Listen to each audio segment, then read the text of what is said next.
le contrat comme source des obligations. Pour étudier le contrat comme source volontaire d'obligation, on doit préciser certains points. Notamment, on doit préciser les notions et les termes, notamment qui entourent et qui peuvent se confondre avec le contrat, la notion de contrat dans le sens juridique, mais aussi il faut préciser certains principes qui encadrent le contrat comme source d'obligation. Alors pour la définition du contrat, d'abord le législateur marocain n'a pas donné de définition, contrairement au Code civil français qui définit le contrat comme étant un accord de volonté entre deux ou plusieurs personnes destiné à créer, modifier, transmettre ou éteindre des obligations. Mais aussi, il est d'usage de dire que le contrat est une convention génératrice d'obligations. Le contrat est une convention génératrice d'obligations. Il s'agit d'une convention qui a spécialement pour objet la création des obligations. De cette définition, nous retenons les conclusions suivantes. Le contrat est l'accord de deux volontés ou plus pour créer des obligations. Une convention par laquelle une ou plusieurs personnes s'obligent envers une ou plusieurs personnes à donner, à faire ou à ne pas faire quelque chose. Dans le Dahir des obligations et de contrats, le législateur marocain dispose, notamment dans l'article 230, les obligations contractuelles valablement formées tiennent lieu de la loi à ceux qui les ont faites et ne peuvent être révoquées que de leur consentement mutuel ou dans les cas prévus par la loi.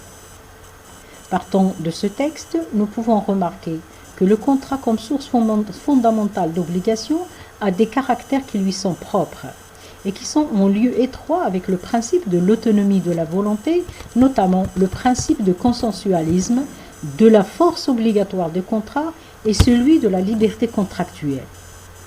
Qu'entendons-nous par le principe de consensualisme, la liberté contractuelle et l'autonomie de la volonté?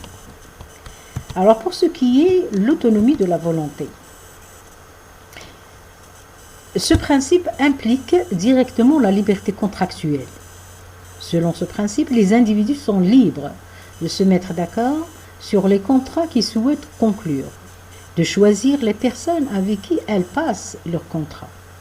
Mais ce principe connaît des limites imposées par le droit objectif et à travers les notions de la loi impérative d'une part, d'ordre public, de bonnes mœurs d'autre part.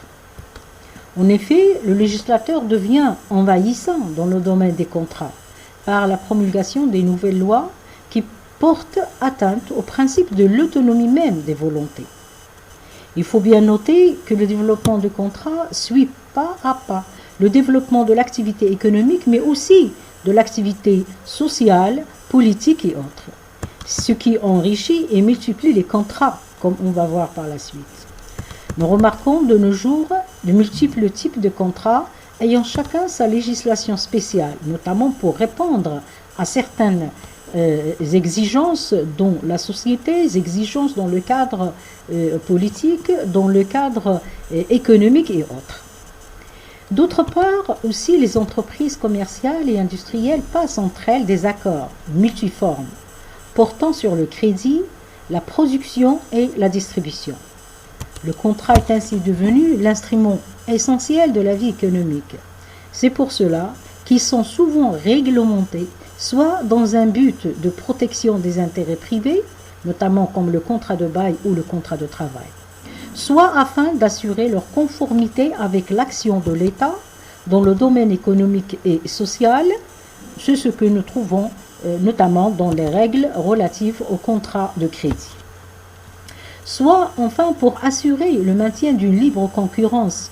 Généralement, les contrats ont toujours été réglementés selon les changements et les évolutions économiques, sociales ou encore politiques, comme je l'ai avancé. Ce principe même de la volonté, de la liberté des volontés ou la liberté contractuelle implique un autre principe, qui est le principe de consensualisme et qui encadre le contrat.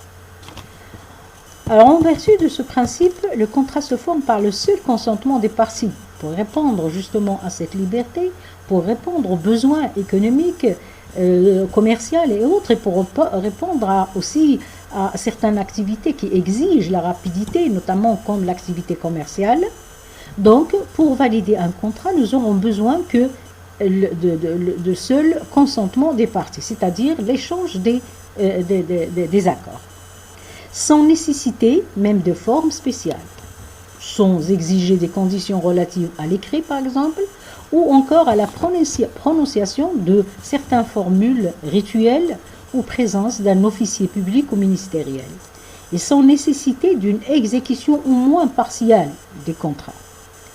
Et cela contrairement à ce qui se passait dans les droits anciens, notamment le droit romain et autres, qui exigeaient des formalités et formes pour conclure un contrat quelconque. À notre époque, pour la formation de contrat, on n'aura besoin que du simple consentement des parties, qui implique une capacité notamment de celui qui s'oblige, et que l'objet et la cause de l'engagement et de l'obligation obéissent à certaines conditions. Ce principe de consensualisme, bien sûr, il a des avantages et des inconvénients. Si nous regardons ses avantages, nous disons que ce principe facilite et simplifie les échanges, en ce sens que les exigences de forme peuvent être compliquées et ouvrir de nombreux cas de nullité qui font naître une grande incertitude sur la valeur du contrat, ce que nous appelons la sécurité des contrats. Et donc, ne pas exiger des formalités, cela bien sûr facilite cet exercice, notamment ou cette liberté de circulation, notamment dans le cadre économique. Mais ce principe, il a des inconvénients. Le principe de consensualisme a des inconvénients aussi, en ce sens qu'il peut engendrer une incertitude grave sur le contrat ou sur le contenu du contrat. C'est-à-dire, l'absence d'un écrit nous met dans la difficulté,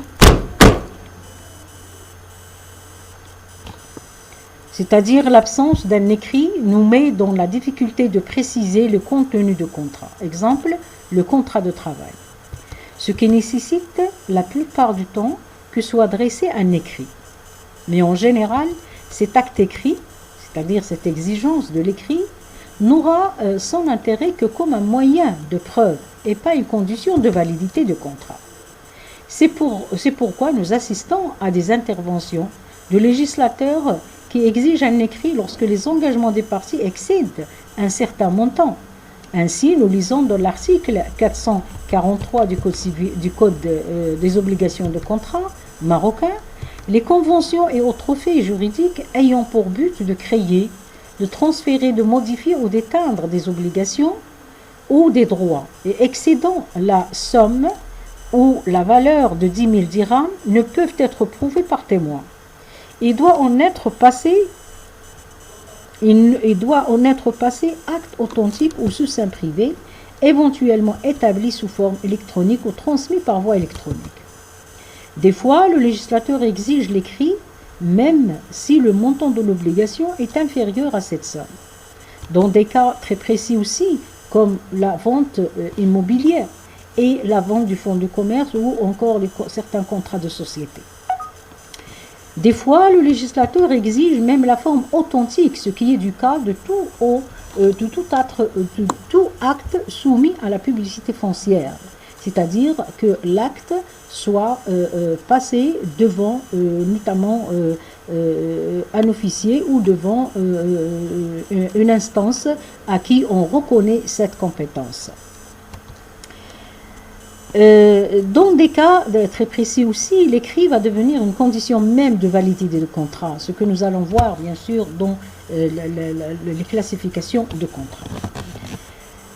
Alors, vu tous ces principes, vu tous ces points notamment qui cadrent, qui entourent le contrat, nous comprenons que le contrat normalement connaît une grande diversité.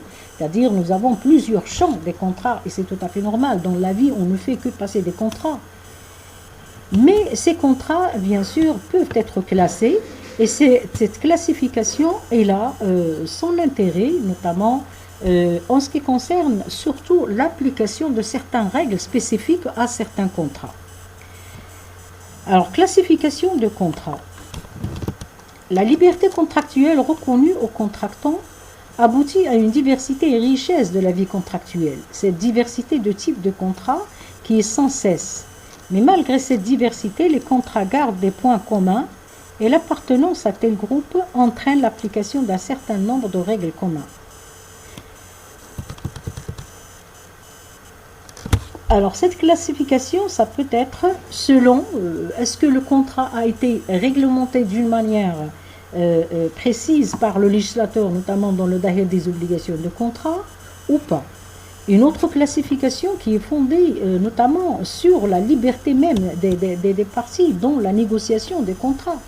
Et d'autres classifications se font sur la base de l'exécution de ce contrat, c'est-à-dire le temps dans lequel on exécute ce contrat. Alors, en ce qui concerne les contrats nommés, ce que nous appelons les contrats nommés et les contrats innommés, le DEC, à l'instar des autres droits comparés, notamment le Code civil français, a standardisé un certain nombre de contrats comme la vente, le louage, le mandat, le transport, la société ou encore l'hypothèque, le gage, etc. Et on les appelle les contrats nommés parce que ce sont des contrats qui ont été prévus et organisés par le législateur et se distinguent par un nom et des dispositions spéciales. Nous constatons que ces contrats sont de plus en plus nombreux.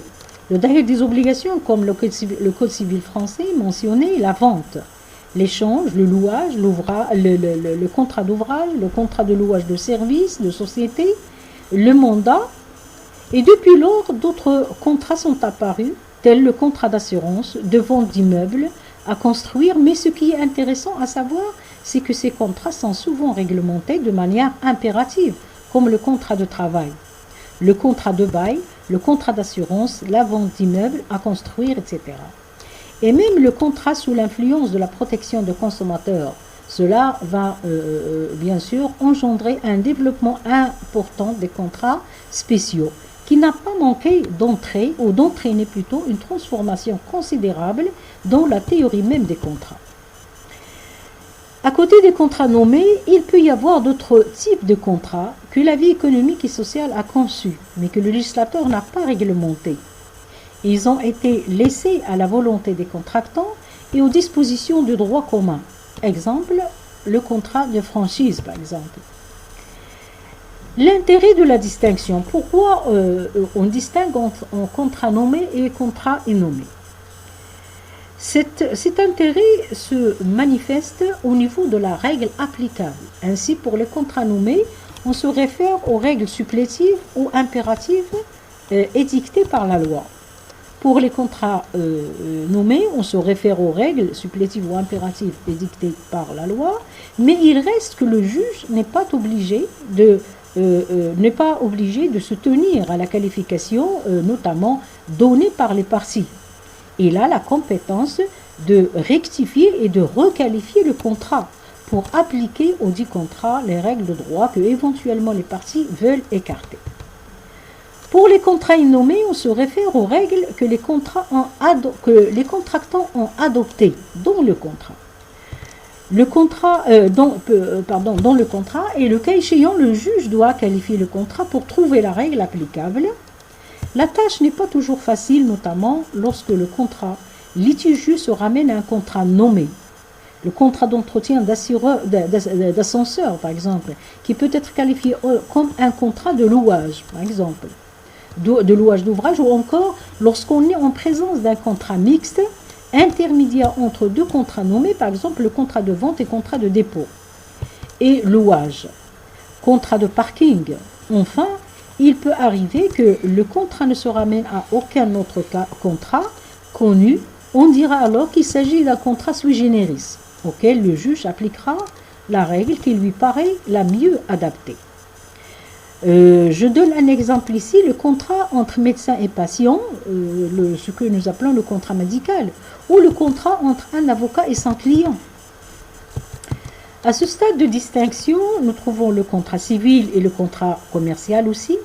En pratique, il s'agit du même contrat vente, louage, mandat, etc., qui sera soit civil, soit commercial, selon le but voulu par ce contrat, ou encore les qualités des contractants, commerçants ou non commerçants.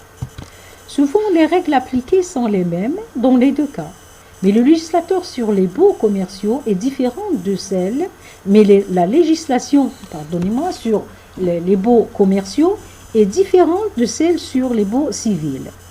On trouve des divergences générales sur certains points, notamment la preuve qui est libre dans les contrats commerciaux, tandis que les contrats civils doivent être prouvés par écrit. Et aussi, cet intérêt de distinction, nous trouvons dans les délais de prescription. Dans certains contrats commerciaux, par exemple, le délai de prescription est moins lent que dans les contrats à caractère civil. D'autres classifications des contrats est fondée sur les conditions de formation du contrat. Ainsi, on distingue les contrats consensuels, solennels et réels. D'ailleurs, cette classification manifeste des fois le déclin même du principe de consensualisme. Les contrats consensuels sont ceux qui se forment par le simple échange des consentements. L'écrit ne peut être exigé que pour faire preuve des obligations des parties. Mais nous assistons, comme je l'ai avancé tout à l'heure, nous assistons aussi à l'émergence de plusieurs contrats à caractère solennel. En effet, certains contrats se trouvent soumis à des formalités dont l'inobservation est sanctionnée même par la nullité absolue de l'acte ou du contrat. Des contrats qui sont conclus par acte authentique, exemple, le contrat d'hypothèque, le contrat de vente de fonds de commerce ou encore les contrats de société. Nous trouvons aussi dans ce cadre de classification le contrat réel, qui ne produisent leurs effets que par la remise effective de la chose qui en est l'objet. Et là, je donne l'exemple du dépôt, par exemple, ou de gage. Généralement, et suivant les cas, ces formes sont exigées dans le but de protéger soit les parties, soit le tiers, ou même l'ordre public, selon, bien sûr, l'intérêt ou selon l'importance de l'objet de ce contrat. Autre classification, notamment, qui est fondée maintenant sur l'ampleur et l'importance de la liberté des personnes à négocier ou à ne pas négocier. Et ce que nous appelons les contrats par concours de volonté et contrats d'adhésion ou encore contrats de gré à gré et de contrats d'adhésion. Le contrat d'adhésion se distingue du contrat par concours de volonté en ce sens que l'individu n'aurait d'autre possibilité que d'adhérer ou de ne pas adhérer. Sans pouvoir discuter le contenu du contrat, l'une des parties a une position de force et de monopole qui prive l'autre partie de toute négociation ou discussion. On parle d'une partie faible et vulnérable. La liberté est limitée aussi dans le refus ou l'acceptation. Encore faudra-t-il ajouter que dans de nombreux cas, on est même obligé de contracter. Nous n'en avons pas le choix, notamment dans les contrats répondant à une nécessité de la vie courante, exemple le contrat de transport ou le contrat d'adhésion à un service tel que la télécommunication, service de télécommunication, le gaz, l'eau et certains contrats bancaires ou d'assurance. Donc, pour finir, je dirais que nous assistons à un foisonnement considérable de ce type de contrat qui favorise des abus de puissance économique au détriment des consommateurs. Néanmoins, le législateur du Code des obligations ne fait pas de distinction entre ces types de contrats quant à la règle applicable, notamment en matière de la liberté de consentement. Mais quand même, ce même législateur devient de plus en plus envahissant en la matière par l'élaboration des lois spéciales comme la loi relative à la protection des consommateurs ou la loi sur la liberté des prix et de la concurrence et d'autres lois notamment qui manifestent l'envahissement justement de le législateur dans ce cadre de, on va dire, la liberté contractuelle et la volonté des parties. Et cela dans un but, bien sûr, de protéger soit l'une des parties, généralement c'est le consommateur, c'est-à-dire la partie faible, ou encore pour protéger l'ordre public, ou encore pour protéger même le marché, c'est-à-dire l'entreprise, la concurrence, l'économie en général.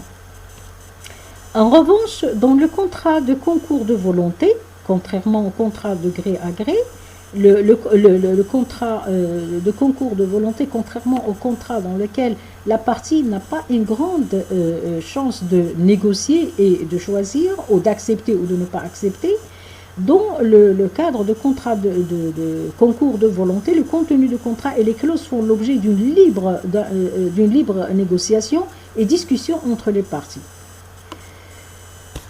Ensuite, nous arrivons à la classification qui est notamment basée sur l'effet relatif des contrats. Et ici, nous parlons des contrats individuels et contrats collectifs. Le contrat individuel est celui pour la validité duquel est exigé le consentement de chacune des parties au contrat. Exemple, les sociétés commerciales de personnes. En revanche, dans un contrat collectif, on exige seulement le consentement de la majorité ou des fois même de la minorité d'un groupe de personnes.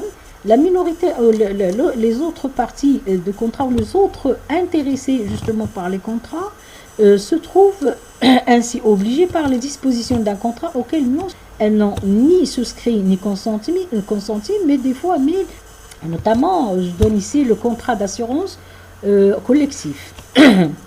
Le contrat collectif font échec au principe de l'effet relatif de contrat, comme on va voir un peu plus loin.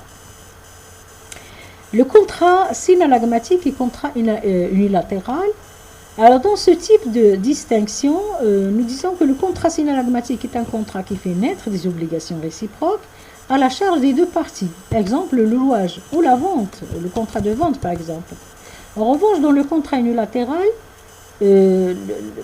l'obligation ne s'impose qu'à une seule personne, à une seule partie qui a la charge, notamment de s'obliger de faire quelque chose ou de ne pas faire quelque chose ou à donner quelque chose. Et l'autre partie, elle va rester passive, c'est-à-dire on aura son acceptation et son accord que pour valider le contrat.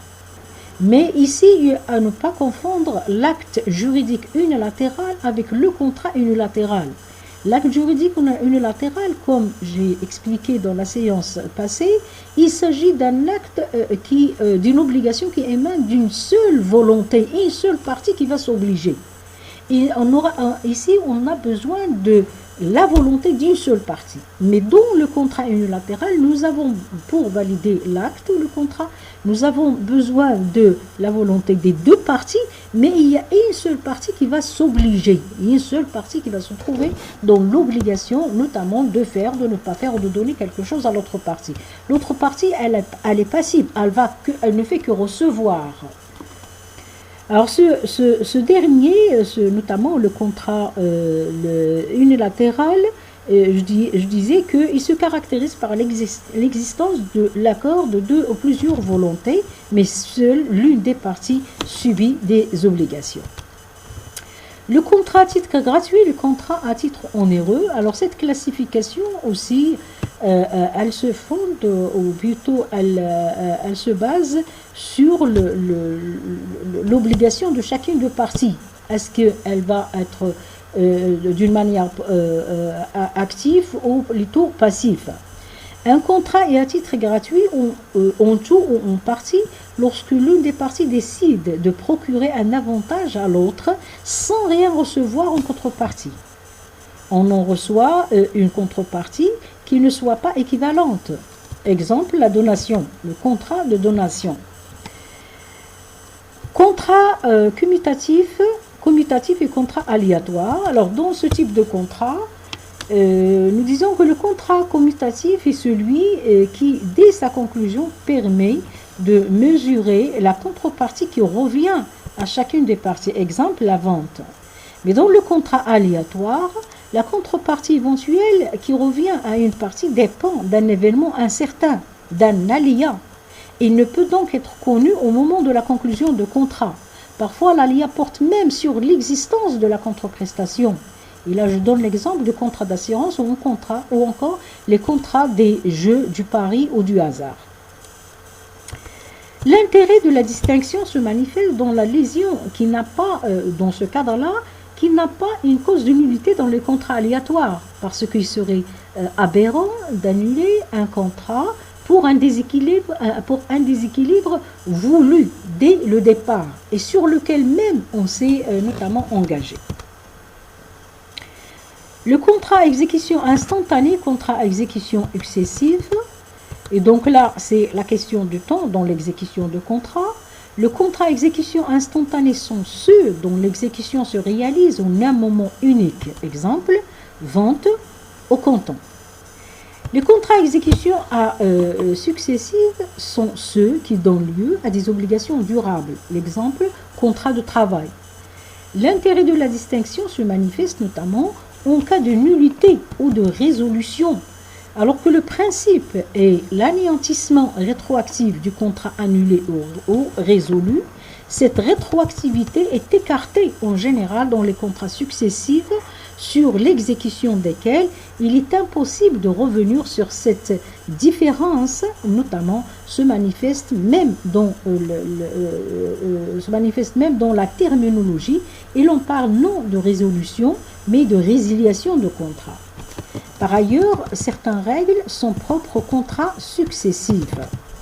C'est-à-dire, le législateur, il intervient pour justement réglementer d'une manière spécifique certains contrats qui sont de caractère successif, c'est-à-dire qu'ils ne s'exécutent que sur un temps justement prolongé.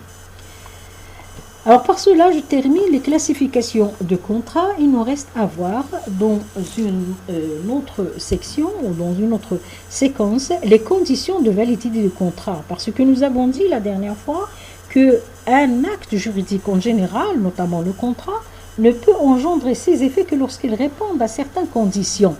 Conditions relatives aux personnes, c'est-à-dire la capacité et le consentement, et des conditions relatives à l'activité même sur laquelle on passe ce contrat, notamment l'objet du contrat et la cause du contrat.